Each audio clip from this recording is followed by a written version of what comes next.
Hey everyone, welcome to episode 7 of Quarter Life Questions. My name is Gino Forte and you're on Sam and Gino's channel. If you've never been here before, this is just a series where I talk about things that come up during the week in my head, things that come up when I'm talking to other people. And what we found out over the last 7 episodes is that all of us, or a lot of us, are thinking about the same things. And it's been great because anything I've talked about, every single episode, I've had at least one person message me afterwards, continuing on the conversation on something or adding to the conversation or whatever it was. So it's absolutely brilliant. I'm really enjoying making them. So yeah, hit the like button, hit the subscribe button, hit the notification bell. I be sure maybe if you're interested next week, send me on a topic or a question. At the end of the episode, I'll be going through the ones I got this week. So the first thing I want to talk about this week, guys, was something big that happened me and Sam. So about 2 years ago, me, Sam, and my cousin Nigel started a coffee company called Cafe.7 Ireland. And we had big goals of having an online e-commerce coffee sales, providing Italian coffee to your home. And it was all well and good and it was going fine. It was never going great.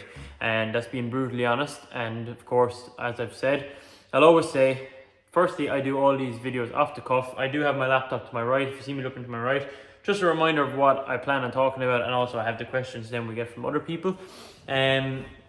But honesty is the most important thing, because that's what makes these videos work, and that's what makes you guys trust what I'm going to say. So we started about 2 years ago, Cafe.7 Ireland. I'm not going to rabbit on about it for so long. And yesterday, you'll be watching Wednesday. So yesterday we announced the sale. Just our closing down sale, and that we're finishing up our retail and e-commerce side of the business, which basically was the goal at the beginning. It turned out for us, the part of the business that was the most profitable and was the most worth doing was actually our B2B, our business to business sales. So selling to coffee trucks, hotels, businesses, stuff like that, which we will continue to do. But at the moment, there's a lot going on for me and Sam. So Sam is actually currently traveling the world. If you're subscribed to the channel, you'll see his vlogs. He's putting up vlogs every week. He's in Japan at the moment. And for me then, I'm planning some things to do over the next couple of months, which I will get into when I have more kind of concrete plans and stuff. But for now, and it does suck because it was our first business and we put a lot of work into it, but for now it just has to come to an end. So we're doing a 50% sale while stock lasts. So if you want to check that out, cafe.7.ie, use the discount code CHOW, 50% off. Anyway, look, it is what it is. We won't dwell on it. We're not sad about it. We learned so much. Like, when I say the amount of mistakes you make when you're doing this and the amount we've learned is absolutely insane. There's a whole video in it itself, but I want to do it with Sam, and I'm not going to see Sam for another while. I don't know when, but I'd like to do a video together and we'll talk about everything we learned. But things like even people we've met, friends we've made, acquaintances we've made, people that we might do business with in the future, or that we met, people that we do business with now, that we've done business with. It's been absolutely fantastic. So for all of you who have ever supported us, shared anything, liked anything, bought the coffee, drank the coffee, whatever you did, we really appreciate it. Look, we are harsh on ourselves, and I am a fan of being harsh. I think you should be harsh with yourself, because if you're not harsh with yourself, it's going to hurt when someone else is. We failed. So the business failed. That's it. End of. The e-commerce side of it failed anyway. And look, loads of stuff we didn't know about running an e-com business, loads of stuff we didn't know about margins, loads of stuff we didn't know about email marketing. Made loads of mistakes along the way, but at the end of the day, we haven't lost any money. It hasn't cost us anything besides time, and I don't think time cost us a problem, because we learned loads and we'll know exactly what we need to do for the future. So unfortunately, Cafe.7 Ireland, as we know it, is coming to an end, but that's okay, because when one door closes, another opens. And if you don't try, guys, fucking hell, if you don't try do things, how are you ever going to know what works or not? You know, so I've never been one to be embarrassed about things not working out. I've done loads of things over the years. We like to call them side quests in my group of friends. Go do your side quest, figure it out. If it doesn't work, who cares? You'll have a few people. I've had one, I'm not going to obviously say who it is, but someone accidentally messaged us today being like, basically, they failed. And then luckily I'm on my phone, well, not luckily, but I'm on my phone a lot. So I saw the message coming through being like, they failed. Obviously meant for someone else, but I could see who it was, deleted the message straight away. I just replied, I was like, thanks. Anyway, look, whatever, who cares, you know? People who are gonna laugh at your failures are people who will never try anything themselves. So, don't let things not working out for other people stop you from doing what you want to do or what you want to try. And I don't feel like a failure. I just think that business failed, but the amount we've learned will go huge into whatever we decide to do next. And even with this channel, we can apply a lot of it to that. So that's unfortunate news. We're starting off on a bit of a low note. Cafe Pompey is no more, but we're all good. Everyone's happy. We're not in debt. We haven't lost any money, and there's been nothing but great lessons, and we've met loads of great people along the way. So there's if you want some cheap coffee, there's 50% off while stocks last. We've already sold out of one of our products, so just need to move it all on now, guys. So go check that out. I want to talk about as well. So growing up, and anyone who knows me will know this, I've never really been huge into sports. I never had a sports team. Like I never had a football team that I followed. Never really cared about rugby, anything like that. But since maybe 2016 or 17, I started to get really, really into UFC, and of course, we can thank probably Conor McGregor for that. Like a lot of Irish people, Conor McGregor really put, and for the whole world, he really put the UFC and MMA on the scene, and that's all well and good. But my favorite UFC fighter since 2017 or so has been a guy called Sean O'Malley. Now, I was actually lucky enough, I did a podcast on this channel a few months ago with a guy called JX, and he is actually Sean O'Malley's podcast producer. So I've actually been able to talk to him, which was really cool. But an amazing feeling I had over the week, it was Sean O'Malley won the UFC bantamweight title of the world. And I'm not going to get into it, this is not a channel about UFC, but what I do want to say is, I used to always think it was quite trivial, my buddy, when big Arsenal fan, and Arsenal were like nearly won the Champions League or whatever this year and then didn't, and he was really kind of upset over it. And I remember I was kind of laughing, I was making jokes, I was swapping teams, I was like, oh yeah, I was Arsenal but now I'm Man City, and winding people up. But I think I understand a bit more now, because Sean O'Malley winning that UFC bantamweight, I've been saying for years that he's going to win, and it was blind, obviously. What do I know? But I was saying he's going to be champ for years. But I've just been such a fan of him. I love his podcast. His coach is like one of my favorite podcasters on YouTube, Tim Welch, and just all these guys. And then he finally won, and he won in spectacular fashion, and everyone was doubting him. And this feeling of joy, I was up at 5:30 in the morning ready to watch him. Seeing this overhand right knockout, oh my God, I was shouting. Thank God no one was here. I was shouting the house down. Couldn't get back to sleep. My day just then started from 5 a.m. or whatever time I woke up on Sunday. But it's something nice, and it's something I never really felt before. And to be almost 26 and to never had something like that I cared about before, like never have really that much interest in sports, it's passionate about a team or passionate about anything. And I've always felt passion whenever Sean fought, but the fights were never that, not that they were never that important, but you know what I mean? Now that he finally got there, and I followed him from the very beginning, since he got into the actually since before he got into the UFC, all the way through his UFC career, he had different things go on, and I finally got to see him win the bantamweight title in spectacular fashion, knocking out probably one of the best bantamweights in the world in Aljamain Sterling. So, as I said, this isn't a UFC chat, ending that now, but that was just something I wanted to touch on. What an amazing feeling. If you're not into sports and you don't have something like this you follow, find one. Oh, I wish I had this sooner. Like, it was crazy and it's just following something. And it's obviously you need to find something you're passionate about, but find it has to be out there. Do you know what I mean? Like I don't particularly have an interest in watching football, but I watch UFC or MMA all the time, so it's great. So like that, I just thought that was something worth mentioning. And another thing I wanted to mention was, I was talking to someone recently. I was trying to get them to come do jiu-jitsu in Clonmel with me. And they just got into the fact that, oh yeah, they trained before, but like, oh, I'm not fit, I'll wait till I get fit and then I go up. And whatever it is, but you hear that a lot. But firstly, I'm not going to just start talking about jiu-jitsu, but you will get fit doing jiu-jitsu, do you know what I mean? But anyway, what I want to talk about is waiting for the perfect moment to do something, because there will never be a perfect moment to do it. And this is something that I think delays people all the time. I'm waiting for the perfect time to move away, I'm waiting for the perfect time to start my diet, I'm waiting for the perfect time to go to the gym, I'm waiting for the perfect time to change jobs, I'm waiting for the perfect time to get a tattoo, whatever it is. There has to be something out there that you're thinking about doing, and you're waiting for the perfect time. The perfect time is now, and the more you delay it, the harder it's going to get. Driving, for example, My dad got me to drive as soon as I turned 17. He's like, go get your license, get a car. Well, actually, to be fair, I got my granddad's car when I started driving. I know I'm privileged, but get your license to get it sorted, because the older you get, the harder it's going to be to get that license, and the more you're going to put it off, and the more you're going to probably just end up not doing it. So if there's something you want to do, just do it. Just don't wait. Don't wait for the perfect time. Don't wait. There's no point in like, oh, I'll start jiu-jitsu when I'm fit. How are you going to get fit? What are you going to do to get there? Or I'll start that business as soon as I'm doing. I don't know.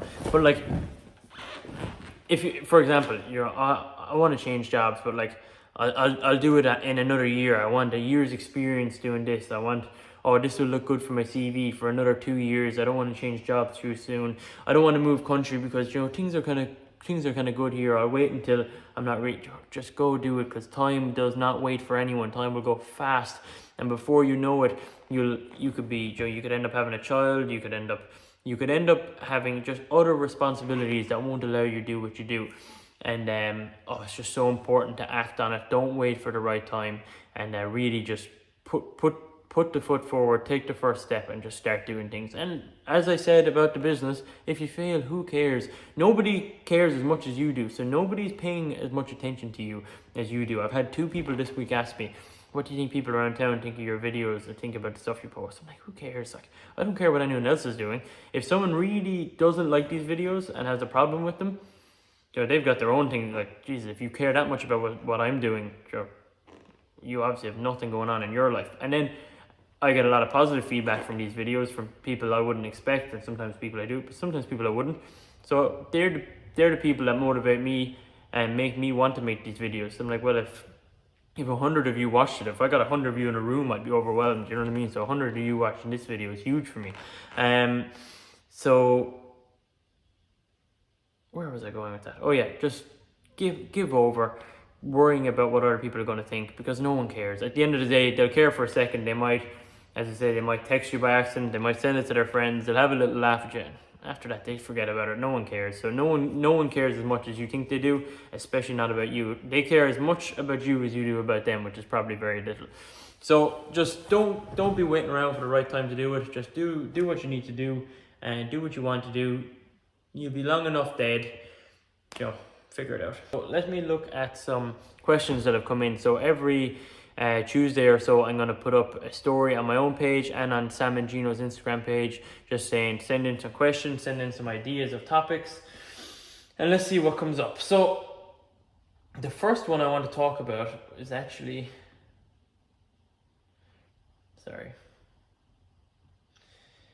so this was sent in by someone. I'm going to put it here in front of me. This was a message sent in by someone. It was too big for the question box, and he asked me not to say his name, but I'm going to read out the message. Hi Gino, I'm 26. I'm a car mechanic by trade, but I've been working in a factory for the last 4 years. I left the trade as I wanted better money and benefits, and I wanted to move out from my parents' house, and getting a mortgage on a mechanic's wage wasn't a great option. In under a year in the factory, I was able to buy a house when I was just 23. That's very impressive. I'm now at the point where I'm not happy with where I'm working, as it's the same stuff every day. It's not challenging or motivating, and I find I've even gotten a bit soft and lazy since I started in the factory. My social life and dating is suffered from 12-hour shifts, and I'm working days and nights every second weekend. So your routine is going to be out of whack straight away with that. What's your opinion on this? What should I do? Bear in mind I have a mortgage by myself and other commitments, so I can't just take any job going. Thanks. Please don't mention my name. I'm enjoying your videos. Keep them going. Okay, so firstly, well done. Within a year, working in a factory within a year and being able to buy a house is very impressive. That's really, really good budgeting skills, saving skills, and you also have your trade you can fall back on. I do have experience working alongside mechanics. I don't know mechanics' wages, to be honest with you. I do know it's not uncommon for a mechanic to do more work after work. So they would work all day and then they would work in that evening doing what you call nixers, which would be like little jobs that they'll do for people they might know. Factory work is something, again, I have no experience with. I'm kind of familiar with wages. I know Abbott is kind of like a 2 a month, something 2,200 a month, maybe 2.5 a month, something like that, which is fine. But if you're unhappy in a job, you have to leave it. Now, I don't know this guy. I actually don't know anything about this guy. I don't know where he bought the house. I don't know where he's from. All I know is what we all have just shared there. So he's been working in a factory job for 4 years now, and he wants out.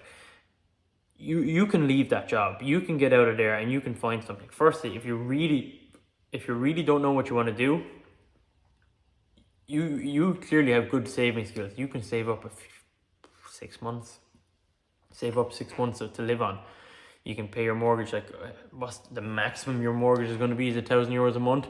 And that would, I'd imagine it's probably a bit less, especially if you bought the house like 4 years ago. You probably have a locked-in interest rate. It's probably lower. It's probably like, I don't know where this man is, so it could be €600 or €700 a month. You can save up enough money that you could take 6 months off to figure out what you want to do. Now, are you looking to make more money? I don't know. Like, if it's an average, I'm gonna have to just assume, and this can cover everyone. I'm gonna assume it's an average factory job. Let's call it $2,500 a month. There's loads of jobs out there that'll pay you $2,500 a month. There's loads of jobs that'll pay you more. If you don't want to go back to being a mechanic, I understand. Look, the work in being a mechanic is very difficult, and I'd assume that he'd have already done that. He has his mortgage now, so he doesn't have to worry about the wages to get another loan because he has his mortgage. So if he wanted to be a mechanic, I'd imagine he'd go back to it. But it's just about finding what you're good at, what you want to do, and what can make you the maximum amount of money that will pair up with your maximum happiness. Because there's no point working in a factory, even if they're paying you $4,000 a month. If you're miserable, you're miserable, and no amount of money is going to be worth it. The problem with the mechanic trade is it is only really the one job. You can only do that one thing, and that's that. And then you could go back looking at working in a garage. You could make a good car salesman. I know I'm constantly bringing things back to car sales. I'm not going to talk about it much. I have loads of videos about it. But you'd be a car salesman. You'd be quite knowledgeable. But then you have to be good at talking to people. As I said, I don't know this guy. You have to be good at talking to people. You have to be self-motivated. You have to be willing to call and put in the hours. The car sales hours can be quite high. There's loads and loads of jobs out there for that kind of money, and it's just a case of finding what you want to do. Obviously it depends where you're living. It depends on what's around you. You could get a work from home job if you wanted. You could even do like an Apple support job would pay you $2,500 a month, and you could work from home. You could work from home on customer service for Apple. I think they pay $2,500 a month. There's loads of options, but what I would say to you, sir, is you have to get out of the factory. If it means you need to work another 6 months, save up money so that you can not work for a few months, keep your mortgage paying, have enough money to get you by, and really figure out what you want to do.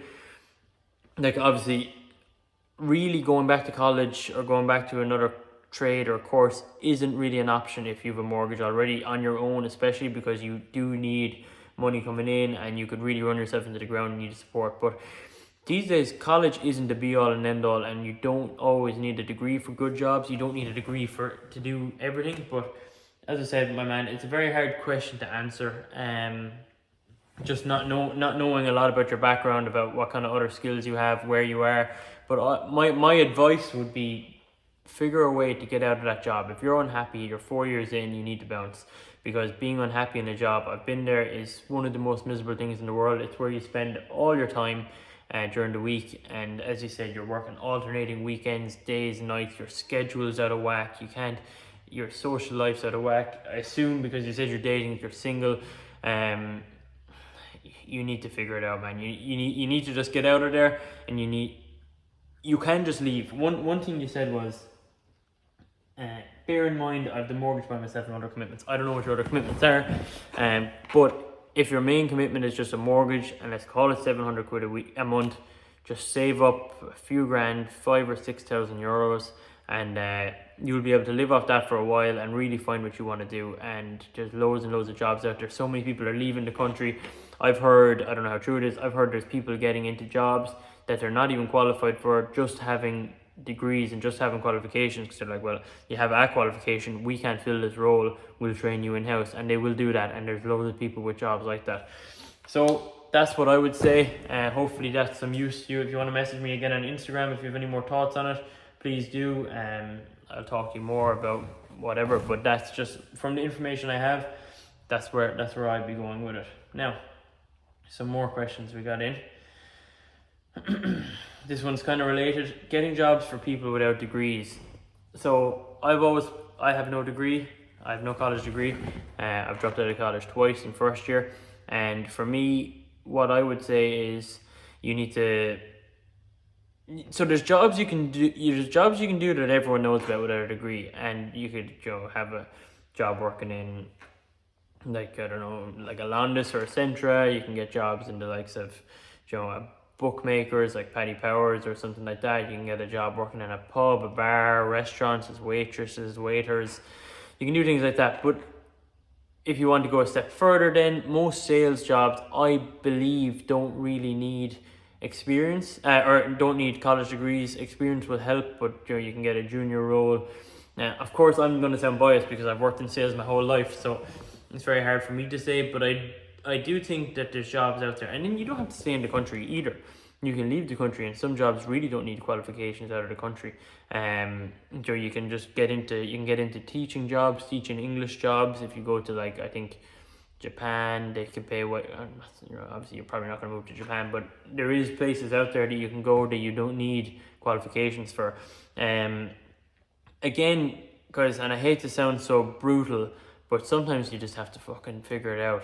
Just do it yourself. Just figure out what you need to do. You can offer your services as like a junior in some sort of position and ask to be trained up within the job. And some places will do it. You might have to start off in a smaller company or on a small wage for a while, but you need to look at the longevity of what you're trying to figure out, or else then you need to go back to college. Or go to college, but like that's not an option for everyone either. So it's very hard for me to say what jobs you can get as someone without any qualifications, but there's loads of them out there. Depends what kind of job you want to do, depends what kind of work you want to do, depends what country you want to be in, and it depends how much money you want to make. You can always start your own business. You don't need a qualification to start your own business. If you're something you're passionate about that you can figure out how to do it, you can figure that out and you can do it.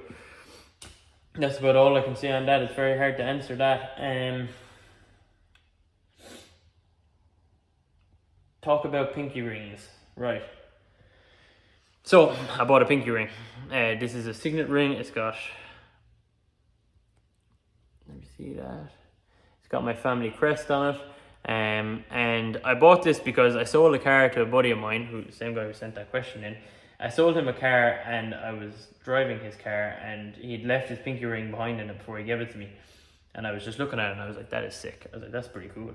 And I'd done a bit of research into the pinky ring and what it is and what it means, and I found like these videos. It was like gentlemen, gangsters and entrepreneurs, the history of the signet ring or something like that. And I watched it, and as I've said before in these videos, I'm not much into history, but basically the gist of the signet ring, so just some points on it. It's supposed to be given to you when you're 21 by your family, and it's handed through generations, and it can go back as far as like 3,500 years BC or something like that. The signet ring, or rings in general, I think, go back. But basically, anyway, it's just supposed to be a representation of your family, a representation for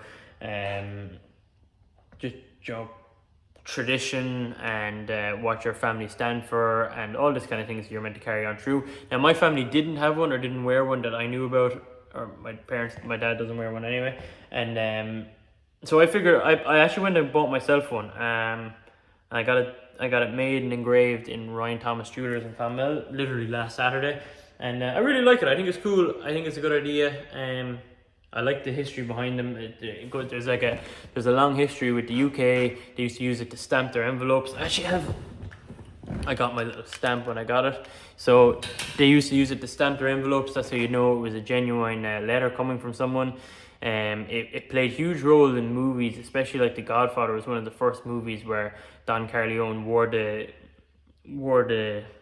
his signet ring, and then it passed on through all different movies, and it was just a representation. It's supposed to be a representation of, I think, I have wrote it down, but yeah, it's meant to be just a representation of your family and what you stand for and tradition. It can be a sign of it can be a sign of wealth. It can be a sign of I don't know enough about it. You should probably look it up yourself because, as I said, this is not a history channel. I'm not into history. I don't know the ins and outs of it, but I do think it looks cool. I like it. I would hope then to give it to my son, hopefully, or if I ever have a son in the future, when he's 21, and I'd carry on this tradition. And I kind of like old traditions like that. The connection to Italy is actually almost a bit of a. They say it's the worst connection to the Signet Ring because it's usually connected to mafia and criminal organizations throughout Sicily and Naples and all southern Italy. But my family originate from southern Italy, so I do like to clasp on to a bit of history from there when I can, even though I just get slagged for it because I don't speak Italian, which I did speak about in last week's episode if you want to catch up on that as to why I don't speak any Italian. Yeah, basically that's the gist of it. I think it was cool. I saw my friend's one. I said that was sick. Asked him where he got it. He told me. I literally went and bought one then the next day. I've seen him around for years. You see him in movies. You'll probably spot them more so now that we spoke about them. Now, real common amongst English gentlemen. Real old money aesthetic in England. A lot of the royal family would wear one. All that kind of jazz. And then older Italian men. And then it's supposed to be an entrepreneur thing as well, and different movies and stuff like that. But yeah, that's basically the gist of it. I'm not a history channel. I've just butchered that. I did have notes written down. That was the most of it. The last one I wrote down was a unique reminder of what you should stand for. Was the gist of why it continued on through families, because not so much anymore, but still a bit. Your family was kind of the be all and end all, and what your second name is and what you should stand for, and the general rules of what you go by as a family, which is obviously different for every family because everyone has different viewpoints. And yeah, that was the gist of it. Really, I just thought it was cool. I kind of like things like I like watches and I like stuff like that, so it was just something that interested me. I thought they looked cool. Thought I'd get one, and I'm easily influenced, I guess is the easy thing to say. So yeah, that was just the signet ring, touching on that. Some more questions we got in then. So, could you talk about people returning to education? I can try. People returning to education. So, I do think in Ireland there's some sort of grant for people over the age of 23 to return to education, and I think your leaving cert points, I could be wrong at this, I think your leaving cert points get kind of forgotten about at that stage, and you can kind of go into whatever you want. Should you return to education? Sure. If what you need to do, if you want to be a doctor, if you want to be a solicitor, if you want to be a nurse, if you want to be a software engineer, some things you have to do university for, and that's it. You have no choice. There's nothing wrong with it. I think there's a level of shame attached to returning to education at an older age. You know, you could be in a college room with a load of young 19, 18-year-olds. You probably don't get on with them. You might be trying to work really hard because you've obviously been like 10, 20, 30 years in the workforce, and now you're like, I want more, I want better, I want different. And then you've got college students that are just fucking around, and you're stuck in there with them. But at the end of the day, it's a huge undertaking, and it's no joke to go back to education. It takes huge balls. I'm not really one to talk much on university and college. As I said multiple times, I've never gone through it. It hasn't affected me yet negatively, the fact that I haven't done it. And yeah, if you feel the need to change up your career, and it's a career you want to get into, that you want to go forward and go and progress in, and you have to have a degree, well, so you just have to suck it up. And that's something that people don't do a lot these days. It's something people don't do enough of. Sometimes you just have to suck it up. Sometimes you just have to do what you have to do. There's a route paved out how to do it, and that's the only way. You got to go for it. It's just like anything else. If there's a route, if there's a path made for you, and that's what the location is here where you want to go, and there's a path made, and it's the only way, you've got to take the path. You have to get over this fear of what other people think, and that really, I think at the end of the day comes down to stopping most people from doing what they want to do. Is they care so much about what everyone else thinks. when really nobody gives a shit. No one cares about what you're doing. No one cares about what you're going to say. No one cares about any of it. So if you want to progress into a career that is that you need a new or another or a third level education for it all, you just got to go do it. I'm afraid, my man. That is the only way to do it. How do you know what type of business you wanted to set up? When we started Cafe Pompeii, we wanted to just try to start an e-commerce business. That was more so what we were aiming for. And then we chose the product after the fact. So we decided an e-commerce business was something we wanted to learn about. We wanted to learn about Shopify. We wanted to learn about marketing. We wanted to learn about choosing a product. And what we decided was, and looking back, it probably wasn't the best idea. We decided to pick something that we knew was already successful and just try add to it and try take a small piece of a huge pie. And that's how we ended up with coffee. And we did a lot of research into what coffee we were going to sell, what we were going to use. But we didn't probably do enough market research. We didn't do enough margin research, and we didn't do enough research before buying a product on the cost of advertising and how much margin you need to have in a how much margin you need to have in a product before going and trying to market it on Facebook and Instagram and stuff like that, because that's actually quite an expensive way to spend your money, is marketing on Facebook and Instagram. So the truth is, we didn't know what type of business we wanted to set up. We wanted to try e-commerce, and we did try it. It didn't work out that well. I wouldn't be afraid of trying it again, but I certainly would do more market research into the product. We ended up having to rely on business-to-business sales to keep it going, and it wasn't what we wanted to do. We were hoping to have this kind of Shopify store that would basically be bringing in orders, and while the orders were coming in, we would be hopefully eventually having some sort of distribution center shipping out our products for us. And I'm not saying we didn't want to work. Obviously we did want to work, but we thought it was going to be this kind of business like that, where in turn it didn't end up working out that way, and that's just the way it is. Some plans don't go to plan. So at the moment today, I'm probably not the best guy to give advice and that kind of stuff, but look, it is what it is. Some things work out, some things don't, and there's not a whole lot you can do about it. That covers all the topics, guys, that we want to discuss today. Today's the longest video. It is hot in here, so sorry if I'm looking a bit sweaty. But yeah, I'm going away on holidays next week. I'm going to Dubai next week, so I'm quite looking forward to that. It's going to be my first time ever visiting the Middle East.